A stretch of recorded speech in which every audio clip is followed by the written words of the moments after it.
Doctor గారు, సురేఖ ఇలా అడుగుతున్నారండి. నా వయసు 22 సంవత్సరాలు. నాకు పెళ్లి కుదిరింది. అది మా బావ తమ్ముడితోనే నా పెళ్లి నిశ్చయించారు. అయితే మా అక్క బావలకు మానసికంగా సరిగా లేని పిల్లలు పుట్టారు. మా బావ దూరపు బంధువే అయినా ఎందుకిలా జరుగుతోంది? రేపు నాకు కూడా ఇలాంటి పిల్లలు పుడతారేమో అనే సందేహం వస్తోంది. నాకు సలహా ఇవ్వండి అని అడుగుతున్నారు. రేఖ, మెడికల్గా జనరల్గా కన్సాంగ్వినస్ మ్యారేజెస్ అంటే రిలేషన్లో ఉండే మ్యారేజెస్ అనేవి జనరల్గా మేము అడ్వైస్ చేయము, ఎంకరేజ్ చేయము. అసలు దీనికి రీజన్ అనేది ఏంటనేది ప్రతి మనిషి తెలుసుకోవాలి. బేసిక్గా కొన్ని రకాల జెనెటిక్ ప్రాబ్లమ్స్ అంటే జన్యుపరమైన లోపాలు అనేవి కొన్ని డామినెంట్వి, కొన్ని రెసెసివ్ డిసీజెస్ అని మనం కేటగరైజ్ చేస్తామన్నమాట.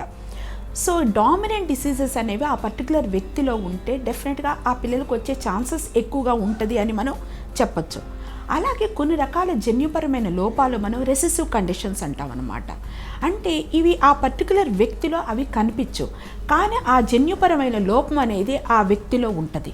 సో ఇలాంటి రెసెసివ్ డిసీజ్ అనేది అలా లోపం ఉన్న మనిషి ఇంకొక సేమ్ ఫ్యామిలీలో కనుక పెళ్లి చేసుకుంటే వాళ్ళకు కూడా ఆ లోపం కనుక ఉంటే ఈ రెండు కలిసి కనిపించే డామినేట్ డిసీజ్గా అయిపోతూ ఉంటుంది.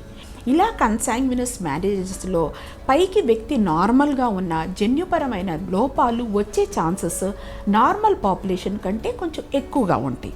కాబట్టి మెడికల్గా ప్రతి డాక్టర్ కూడా కన్సాంగ్వినస్ మ్యారేజెస్ అనేవి డిస్కరేజ్ చేస్తూ ఉంటాము. అలాగని పూర్వకాలంలో కన్సాంగ్వినస్ మ్యారేజెస్ లేవా, మేనమామల్ని మేనబావల్ని పెళ్లి చేసుకోలేదా, మేమంతా బాగా లేవా అని పెద్దవాళ్ళు చాలామంది చెప్తూ ఉంటారమ్మా.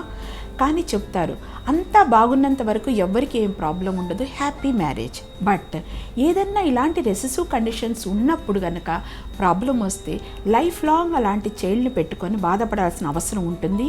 ఇలాంటి వాళ్ళకి ఇలా కన్సాంగ్వినస్ మ్యారేజెస్లో ఈ ఛాన్సెస్ ఎక్కువగా ఉంటాయి కాబట్టి వీలైనంత వరకు చేసుకోకపోవటం మంచిది.